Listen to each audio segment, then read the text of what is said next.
এক তরুণ চিকিৎসক ছিলেন। তিনি তার ঊর্ধ্বতন সহকর্মীর কাছে গিয়ে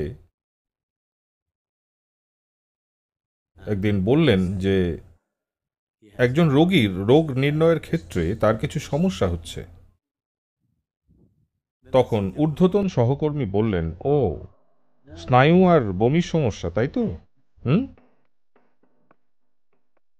হ্যাঁ, কিন্তু তার স্নায়ু আর বমির সমস্যার চিকিৎসাবিদ্যার কোনো কারণ খুঁজে পাচ্ছি না। তো ঊর্ধ্বতন সহকর্মী পরামর্শ দিলেন, উনি গলফ খেলেন কিনা জিজ্ঞেস করুন। তিনি যদি খেলেন, আপনি ওটা বন্ধ করতে বলুন। তিনি যদি বলেন যে খেলেন না, তাহলে খেলতে বলুন।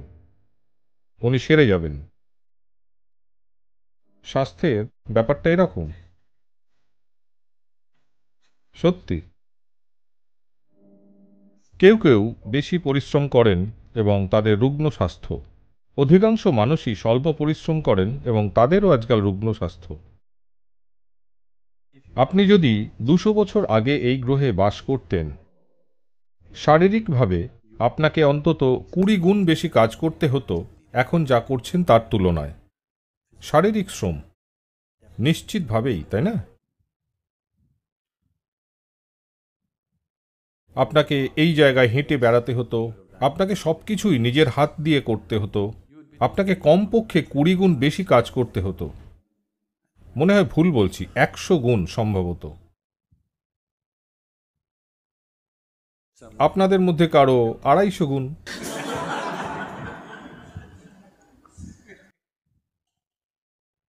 তো আপনি যদি অত বেশি কাজ করতেন, আমি আপনাকে বলতাম একটা বিরতি নিন, একটু বিশ্রাম করুন।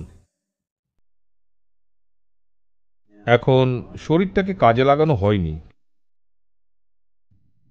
আপনি শরীরকে শুধু ব্যবহারের মাধ্যমেই ভালো রাখতে পারেন। যখন স্বাস্থ্যের কথা বলেন, আপনি শারীরিক স্বাস্থ্যের কথা বলছেন।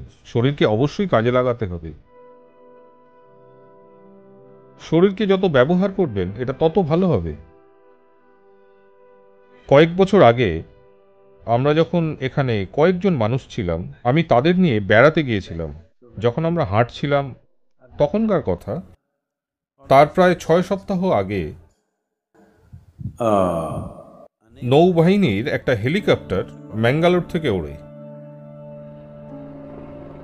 আমি এর গল্পটা শুনেছি, জানি না কতটা সত্যি।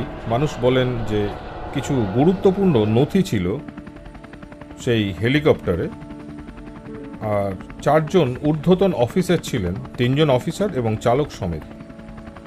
সেই হেলিকপ্টারটি জঙ্গলে ভেঙে পড়ে। এটা ছিল ঘন জঙ্গল, পশ্চিমঘাট পর্বতমালার সেই জঙ্গল ছিল অত্যন্ত ঘন। 6 সপ্তাহ পরেও তখনও সেই হেলিকপ্টারটি খুঁজে পায়নি। তো সেনাবাহিনীর এক পুরো ব্যাটালিয়ন সেখানে ক্যাম্প করেছিল, এক জায়গার থেকে অন্য জায়গায় চিরুনি তল্লাশি করছিল সেই হেলিকপ্টারটি খোঁজা এবং সেখান থেকে যা কিছু উদ্ধার করার ছিল তা উদ্ধারের জন্য। তো সশস্ত্র বাহিনীর একটা পুরো ব্যাটালিয়ন সেখানে ছিল, প্রায় 200-250 জনের মতো মানুষ সেখানে ক্যাম্প করেছিল। তারা জঙ্গলে চিরুনি তল্লাশি করছিল। 6 সপ্তাহ ধরে তারা সেখানে ছিল।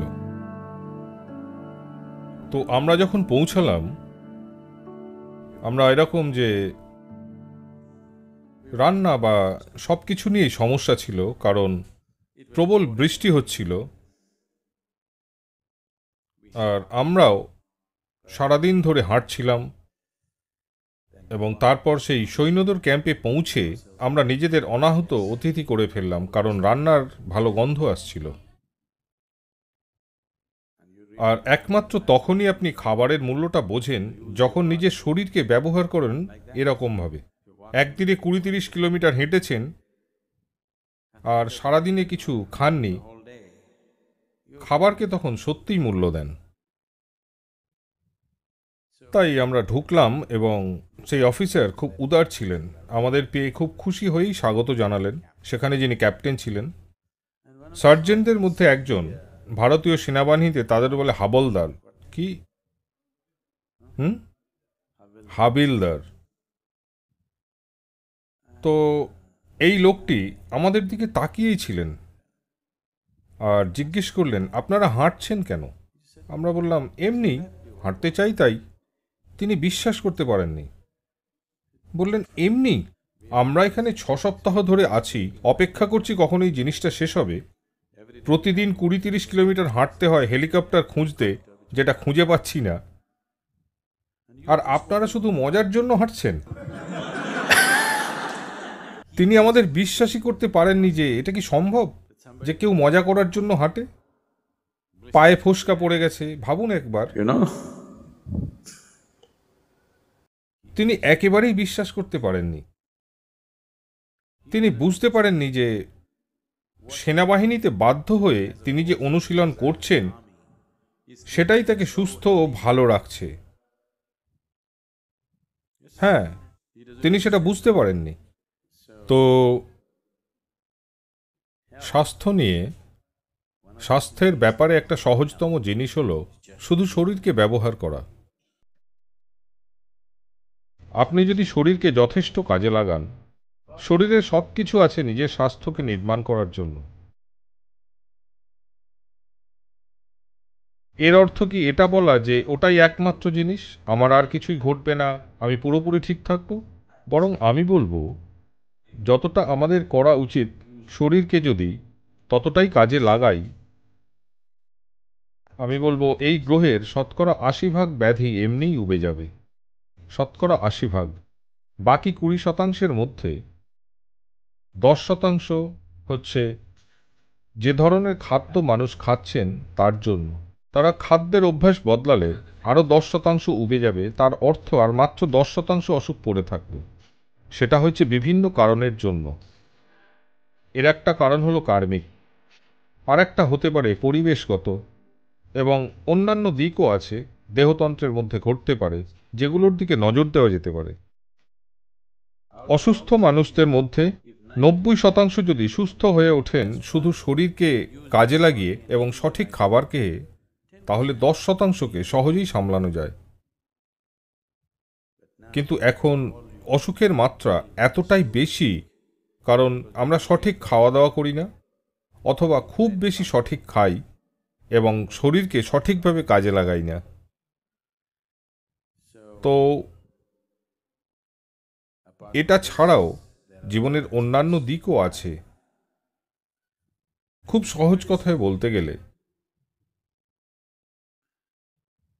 আপনি শরীরের যে ব্যায়াম করেন, শুধু এটা যদি করেন তিনি 1000 বার, 3000 বার শুধু এরকম করুন, এবং 1 মাস পরে দেখুন কত ভালো কাজ করবে আপনার হাত।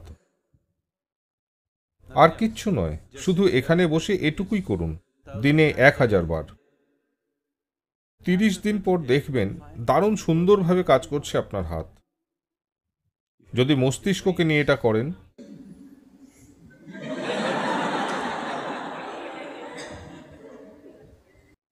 এটাও দুর্দান্ত ভালোভাবে কাজ করবে 1 মাসের মধ্যে। যদি হৃৎপিণ্ডকে নিয়ে এটা করেন, এটাও দারুণ সুন্দরভাবে কাজ করবে। যদি প্রাণশক্তিকে নিয়ে সেটা করেন, এটাও দুর্দান্ত ভালোভাবে কাজ করবে। যখন এই সব কিছুই ভালোভাবে কাজ করে, সেটাই সুস্বাস্থ্য। সুতরাং আপনাকে শুধু শরীরকে কাজে লাগাতে হবে, মস্তিষ্ককে কাজে লাগাতে হবে, প্রাণশক্তিকে কাজে লাগাতে হবে। এই তিনটির যদি সঠিক অনুশীলন হয় এবং ভারসাম্যে থাকে, আপনি স্বাস্থ্যবান হবেন। একবার আমার এটা হয়েছিল, এটা অনেক দিন আগের কথা বলছি। এটা সবে 2য় বা 3য় বিএসপি ভাবস্পন্দনা কার্যক্রম আমি পরিচালনা করছিলাম। এটা ছিল ওই ছোট্ট বাড়ির মধ্যে একটা, যেখানে আপনাকে সিঁড়ি ভেঙে দৌড়ে ওঠানামা করতে হতো অনেকবার, কারণ পুরো আয়োজনটাই ছিল সেরকম। আমি গুনেছিলাম সেই দিন একটা নির্দিষ্ট দিন। আমি শেখাচ্ছিলাম, কিন্তু রান্নার কাজ এবং সব কিছুই দেখতে হচ্ছিল। সেই দিনটায় সিঁড়ি দিয়ে আমি ওঠানামা করেছিলাম 125 বার। আর ভাবস্পন্দনের শেষে আমার নিজেকে খুব সুস্থ লাগছিল। আমি নিশ্চিত আপনাদের অনেকেই ভাবস্পন্দন প্রোগ্রামে ভলেন্টিয়ারিং করে খুব শক্তিশালী এবং সুস্থ হয়ে গেছেন। হঠাৎ করেই কাজকর্মের বৃদ্ধি আপনাকে শুইয়ে দিতে পারে, কিন্তু জীবনে যদি সক্রিয়তা তৈরি করতে পারেন, শারীরিক, মানসিক এবং প্রাণশক্তি এই তিনটি জিনিসকে যদি তৈরি করেন, সুস্থতা আসবেই। আপনার শরীর ভালোভাবে কাজ করছে, আপনার মন ভালোভাবে কাজ করছে এবং প্রাণশক্তি দুটোকেই সাহায্যের মাধ্যমে নিশ্চিত করছে যাতে কোনো কিছু ভুল না হয়ে যায়, সেটাই সুস্থতা। জীবন চলছে পূর্ণ উদ্যমে, সেটাই সুস্থতা। সুস্থতা কোনো ধারণা নয়, এটা চিকিৎসাবিদ্যার ধারণা নয়। চিকিৎসাবিদ্যার সম্মিলন এবং চিকিৎসাবিদ্যার জ্ঞান খুব বেশি প্রয়োজনীয় হয়ে উঠেছে, কারণ আমরা অত্যন্ত অস্বাস্থ্যকর জীবন তৈরি করেছি। আগে কখনোই এই পৃথিবীতে ওষুধের এত গুরুত্ব ছিল না, আজ যে গুরুত্ব রয়েছে। এর সহজ কারণ হলো আমরা ক্রমশ আরও নিষ্ক্রিয় হয়ে যাচ্ছি, তাই আরও বেশি অসুস্থ হয়ে উঠছি। 100 বছর আগে 60 বছর বয়স্ক মানুষ যে শারীরিক পরিশ্রম করতেন, ততটা আজ 20 বছর বয়স্করাও করতে পারবে না। তার অর্থ আমরা মানবতাকেই দুর্বল করছি। সময়ের সঙ্গে আমরা এক অধঃপতিত মানবতা হয়ে যাব। সুতরাং এটাকে অবশ্যই কাজে লাগান। স্বাস্থ্য এমন কিছু নয় যা আপনি উদ্ভাবন করেন। স্বাস্থ্য আপনার কোনো ধারণা নয়। স্বাস্থ্যের অর্থ জীবনের প্রবাহ চলেছে সুন্দরভাবে,